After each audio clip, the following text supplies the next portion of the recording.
Alam niyo po ba sa mga oras na ito ay sumasabak yung ating mga young chess player from Philippines para makuha po yung kanilang Grandmaster title?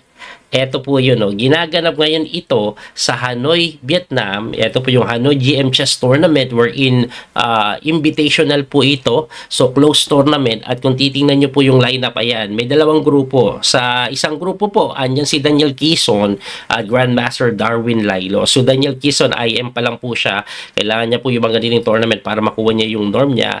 At sa pangalawang grupo naman, andyan po si IM Concho. Ayan, so kailangan niya din po ito para makuha niya yung GM title niya. By the way, gusto ko lang pong sabihin, ayan po sila IM Concho, si IM Daniel Quezon, at si Grandmaster Darwin Lailo ay suportado po ng Dasma Chess para po maglaro sa torneo na ito. So, yung local government po ng Dasmariñas, Cavite yung gumagastos dyan. Alam ko kasama dyan si Coach FM Roel Abelgues din eh.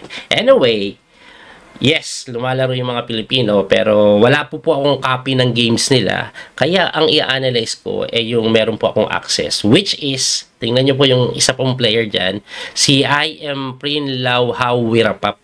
So, kasali po yung aking estudyante na si Prin at kakatapos lang po ng round number 5 at yan po ay ating i-analyze ngayon. Ayan. Kasi round number 5, kalaban po ni Grandmaster, kalaban po ni IM Prin, si Grandmaster Bojtek Plat. Isa pong Grandmaster from Czech Republic. Siya po yung top seed sa torneyong ito. Ano po ba ang nangyari? Aba, yan po yung ating sisilipin.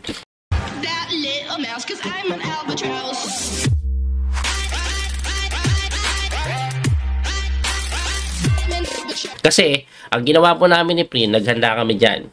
Kaso, yung kalaban niya, GM, umiwas po sa mga opening theory dahil pagka-ipor po ni Prin, tinirahan lang po siya ng G6. So, ang G6 po, yan po yung modern defense o perk defense, depende kung ano mangyayari. So, ang ginawa po ay nag-D4 si Prin, tinirahan ng Bishop G7, Knight C3, ayan, modern defense na standard yan. Kaso, kabigla-bigla yung next move. Kasi ang common po dito, D6, yung iba nagsi-C5.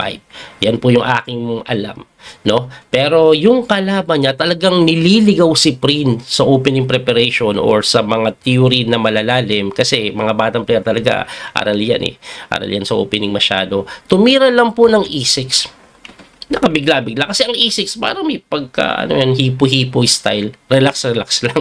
Anyway, pagka E6, Knight F3 si Prin, Knight E7 ang GM, and then nag-Bishop F4 develop. Inuna po ni Prin yung Bishop kasi Queen side po talaga ang usually pinapatira ko sa kanya pag ganyan. At yun din mas prepared niya talaga.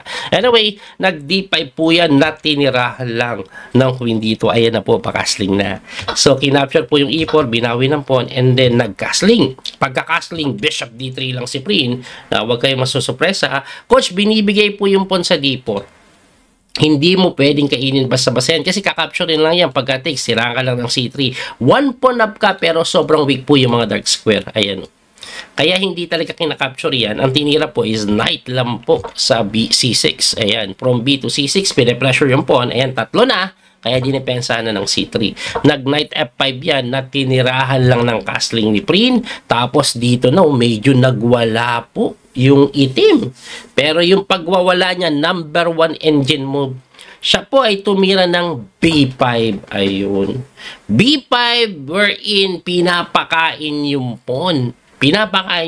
Pero si Prin, hindi kinabahan eh. Ang best mo po ng engine actually G4 daw. Pero ang tinira ni Prin, kinapture niya. Libre po, kainin ko yan. At itong capture na to is enough para masabing lamang ang puti. Kasi one pawn up eh. Para saan yan? Ba't pinakain? Gusto niya pong mabuksan yung B file para may tore, may counterplay doon. So, ang ginawa po niya, nag-Knight C to E7 muna, kinakapture eh. Saan pupunta yan? Dito, may pressure doon. Pag gumalaw yung bishop, pwedeng ganun. Ayan, nakakatakot, di ba? Pero si Prin, nakita niya yon, nag-king move lang. Bakit? Para pagka Knight D5, kahit mag-rook E1 na lang ako, sige, sa'yo na yung bishop. Wala na akong pakialam dyan. At least 1 pawn up eh. Anyway, nag-rook b8 na nga yan. Tumakbo lang po sa d3 yung bishop ni Prin.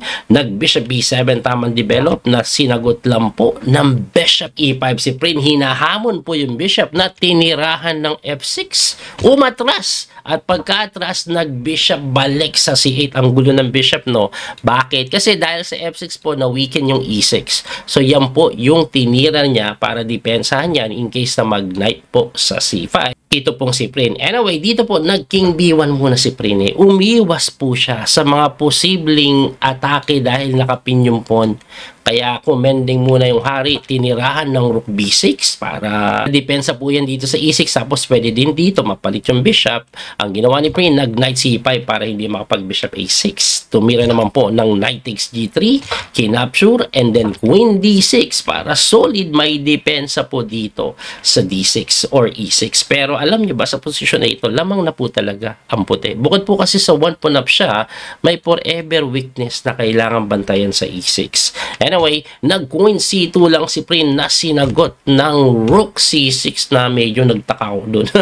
Kasi, ang in-expect ko, kaya tumira niyan dyan, para dito yan para pagka-capture takes. Kaso, ang problema niya, hindi niya maitulak agad dahil may knight a4. O, pagka knight a4, sa kakakainin, tapos bishop c4, may pressure na gano'n, no? Kaya hindi pwede. Kaya po nag-ano yan nag-rook muna yan sa c6 para mag-e5 na. Kaso nag-knight dito lang si Prin O, anong meron? Pag nag-e5 ka, naku po, hindi din maganda kasi magna-knight e4 tapos gagano na naman. May depensa naman kasi na ito pong knight sa c5. So, yun ang mangyayari. Kaya balik po tayo doon. Ang ginawa niyan, wala nang magawa. Ang ginawa niyan, wala nang magawa. Sinacrifice na lang po yung tore. Na actually, goods pa rin pala. No? Yan pa, isa pa sa suggestion mo ng engine kasi ipit ka na, ibigay mo na. Kaso, kinapture lang yan. Of course, kinapture. And then, nag-knight b3 si Prin. Tumakbo po sa b6 na sinagot ng bishop c4. Kasi lamang na si Prin, pwede na magpalit-palit. Ayan, may pressure sa d5 na hindi dinipensahan. Tinulak lang f5. Bakit nag-f5? Para mabuksan yung bishop. Gusto pa talagang counterplay, no? Kasi pag kinapture mo to, takes, kala mo, makakuha ka ng another pawn, may ganito po Ayan, no? Tapos may ganon, tapos may ganon, tapos mabubuksan to. Ayan, pwede mag-play dito.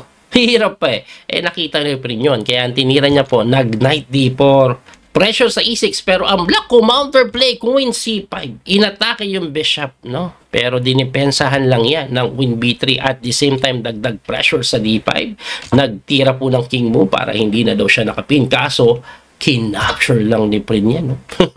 Bakit? Kasi pagka-takes, bagsak din yung kabayo at nagkapalitan na ganyan. Kung titingnan nyo, quality up na, lamang pa isang pawn. Yun nga lang, may bawi sa f2. Kaso, kahit bumawi ka sa f2, quality up pa rin yan. Ang ginawa, nag-queen d7 na lang. Ano pong threat? Magro-rook po sa may d1. Kaya, gumanon yan nag-h5. Kaso, rook lang po sa may e7. Talagang nagdidelikado na paano mo didepensahan yung bishop. Ang ginawa niyan, nag-bishop f6.